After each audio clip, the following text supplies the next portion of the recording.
ప్రతి ఒక్క సోదర సోదరులందరికీ నా హృదయపూర్వక నమస్కారాలు. చేసిన మిత్రులు, పత్రిక విలేకరులకు కానీ మీడియా సోదరులందరికీ నా నమస్కారాలు. ఈనాడు ఇప్పుడు చాలా మంది చెప్పారు, చాలా సంతోషం. మంచోడని చెప్పారు, చెడ్డోడని చెప్పారు, అన్ని రకాల చెప్పారు, అన్ని సూచనలు ఇచ్చారు.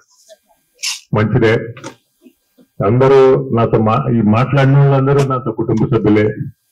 కొంతమంది ఇటీవలుగా జాయిన్ అయిన వాళ్ళు, కొంతమంది 40 ఏళ్ళుగా సంబంధాలు ఉన్నవాళ్ళు, కొంతమంది దాకా ఒక్కరోడు మాట్లాడాడు. వాళ్ళతో కుటుంబంతో 70-80 ఏళ్ళుగా మా కుటుంబ సంబంధాలు ఉన్నాయి. పుట్టక ముందు నుంచి సంబంధాలు ఉన్నాయి కుటుంబాలు. ఇక్కడ చాలా మంది తరతరాలుగా మా తండ్రి గారితో, మా తాత గారితో సంబంధాలు ఉండేవాళ్ళు కూడా చాలా మంది ఉన్నారు.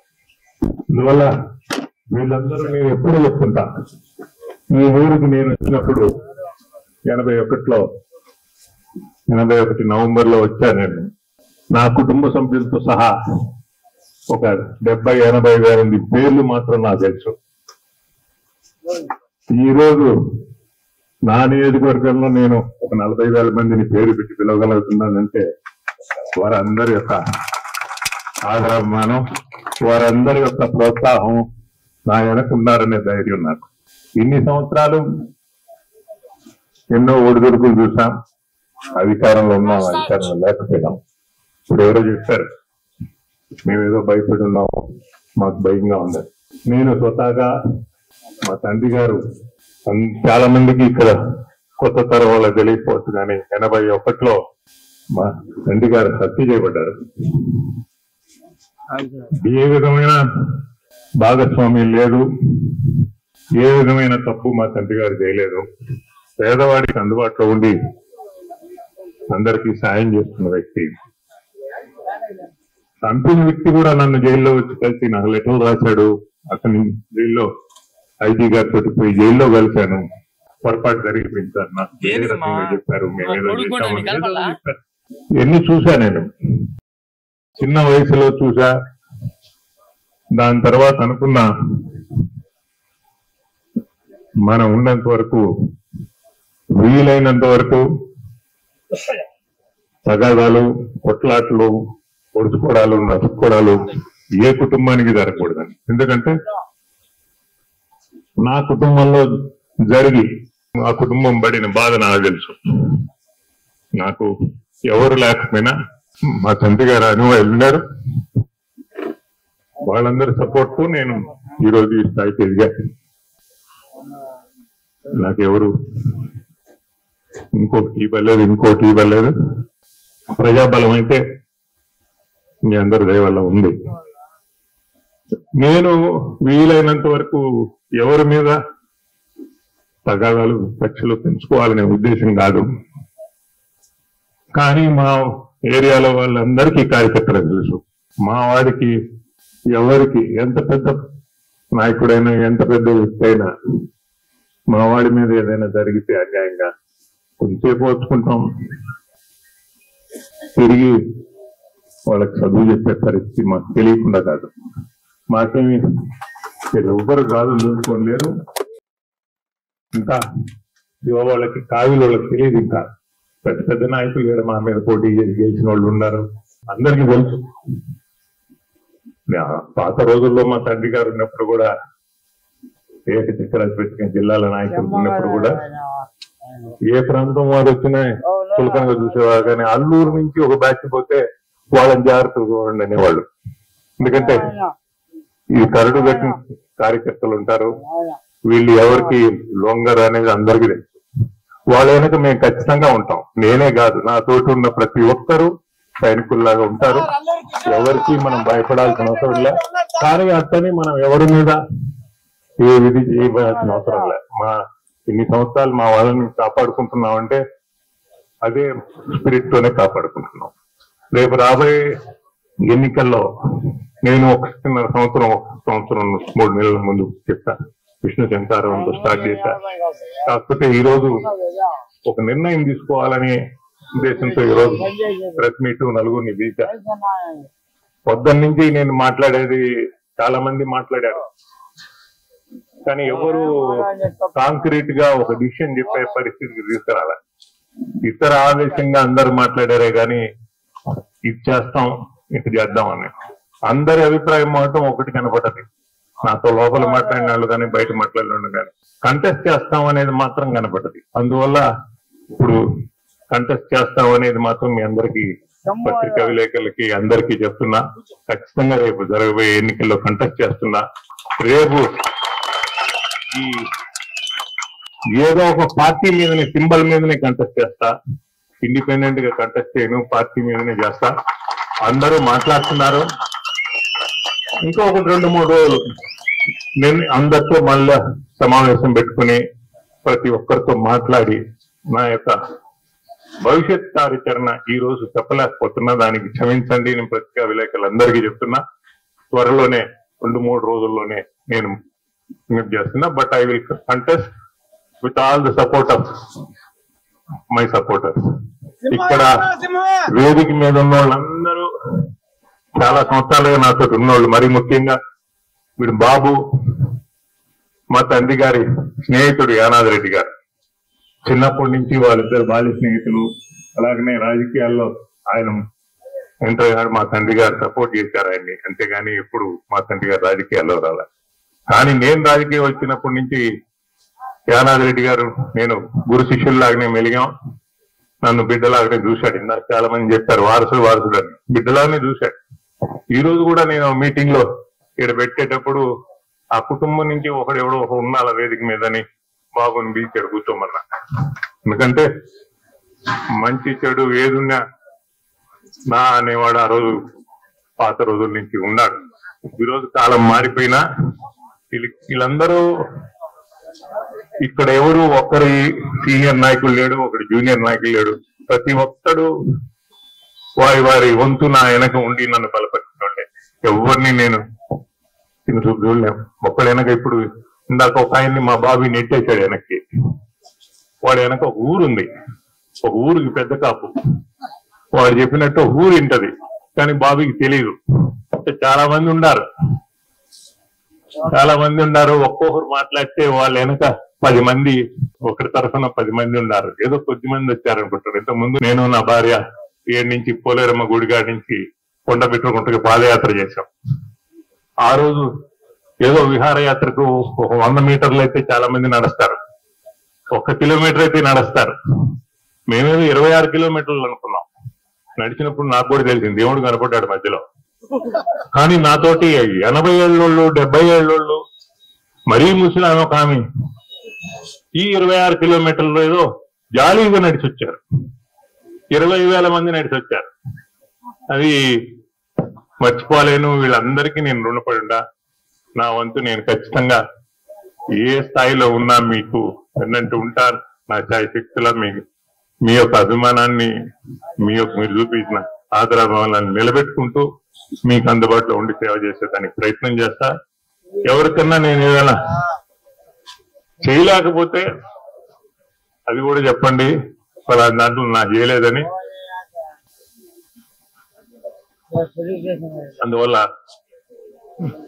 మొన్న ఇటీవల నాకు సర్జరీ జరిగింది. ఆపరేషన్ థియేటర్ కి స్ట్రెచర్ మీద తీసుకుపోతున్నారు. పక్కనే ఫోన్ ఉంది. ఒక ఆయన ఫోన్ చేసి డాక్టర్ సరిగ్గా చూడడం లేదన్నాడు మెడ్రాస్ నుంచి. నేను ఫోన్ చేసి డాక్టర్ తో మాట్లాడిన తర్వాత నేను సర్జరీ కంటిన్యూ చేయమన్నా. డాక్టర్ అంటున్నాడు ఏం మనిషి నువ్వు అది అలవాటు అయిపోయింది.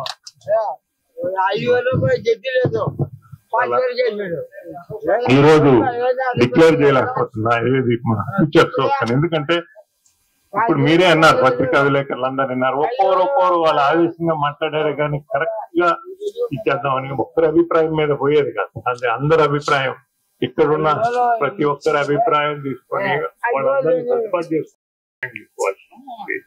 వల్ల నిర్ణయానికి వచ్చి కూడా మళ్ళీ ఆగుతున్నాం. ఆగి మళ్ళా వీళ్ళందరినీ మళ్ళా కలుసుకొని మాట్లాడుకొని త్వరలో 2-3 రోజుల్లో నేనైతే ఎన్నికల్లో పోటీ చేసేది మాత్రం ఖాయం. ఒక గుర్తు మీద పోటీ చేస్తాను.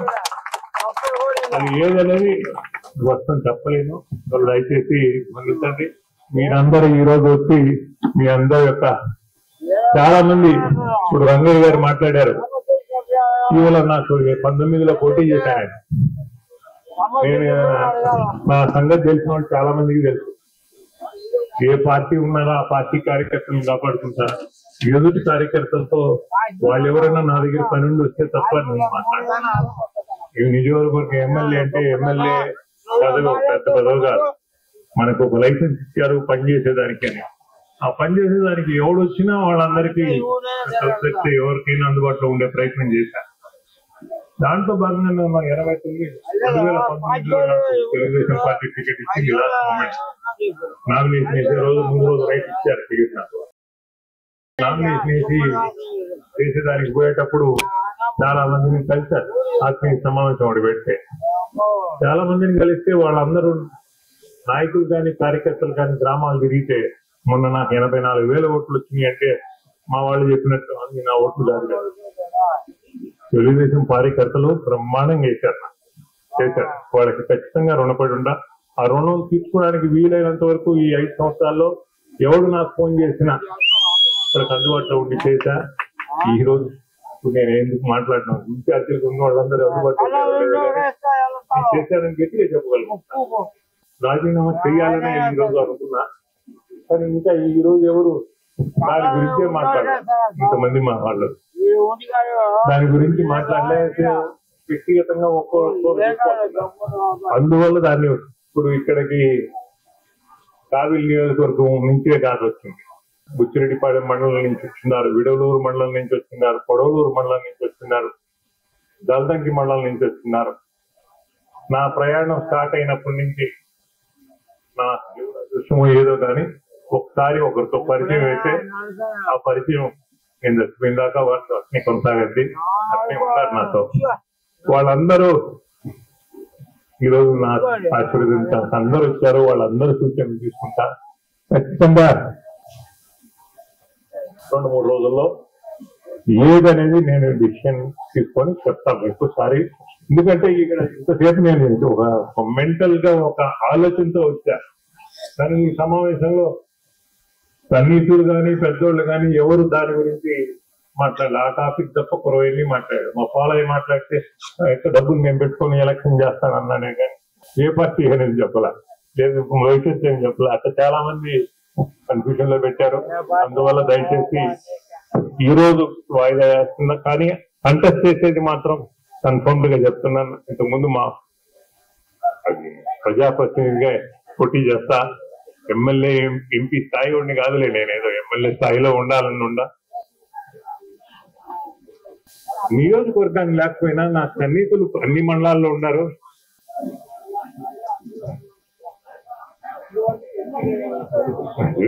అటువంటి ఆలోచన లేదు. అన్నిటికన్నా ముందు నాకు అంత పెట్టుబడి పెట్టే వాళ్ళు కూడా లేరు. పక్కన కృష్ణరాజు అంటే 100 ఇస్తాడు, అంతకన్నా ఎక్కువ 7 లక్షల రూపాయల కన్నా ఎక్కువ. అందువల్ల అటువంటి ఆలోచన లేదు. నాకు అవకాశం వచ్చినప్పుడు కూడా రాజకీయం చంద్రబాబు నాయుడు వచ్చి నాకు నా ఇంటికి చెప్పినప్పుడు కూడా నేను చెప్పాను, నేను ఏదో ఒక నియోజకవర్గంలో మా ప్రజలకు అందుబాటులో ఉండాలన్నా ఉన్నత పదవి పోవాలని కోరిక లేదయ్యా. అందువల్ల అయితే నాట్ కాంగ్రెస్ పార్టీ అని కాదు, ఇంకోటి కాదు, మాతృ సంస్థ ఇప్పటి నుంచో. కానీ కాంగ్రెస్ పార్టీని ఈ రోజుకి నేను క్రిటిసైజ్ చేయను. ఏ రోజు క్రిటిసైజ్ చేయను. ఈ రోజు నన్ను రాజకీయంగా ఒక గుర్తింపు ఇచ్చింది కాంగ్రెస్ పార్టీ. దానికి ఎప్పుడు రుణపడినా. కానీ ప్రాంతీయ పార్టీల యుగం ఇప్పుడు. ప్రాంతీయ పార్టీలు కూడా కాంగ్రెస్ పార్టీలోంచి పుట్టినాయి.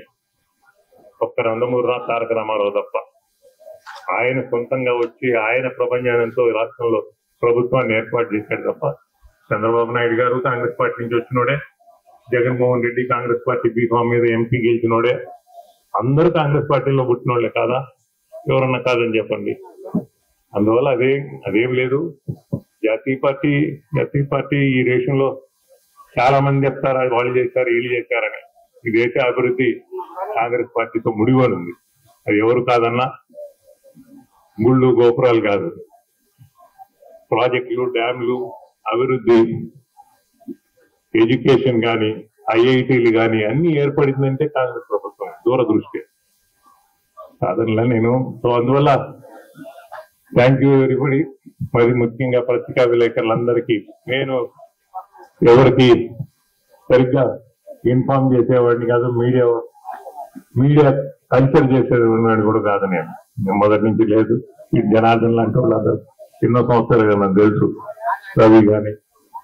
అందువల్ల అయితే షార్ట్ నోటీస్ మీరు అందరు వచ్చి హెల్ప్ చేసిన దానికి అందరికీ ధన్యవాదాలు తెలుస్తూ, వ్యక్తిగతంగా సపోర్ట్ చేసే ప్రతి ఒక్కరికి శిరస్సు నుంచి మిమ్మల్ని అందరినీ ధన్యవాదాలు తెలుస్తూ, ఎల్లవేళ ఇదే అభిమానం మీ దగ్గర కోరుకునేదానికి అన్ని విధాలా నేను కృషి చేసి మీకు అందుబాటులో ఉండేదానికి ప్రయత్నం చేస్తానని మనం చేస్తూ సెలవు తీసుకుంటున్నాను.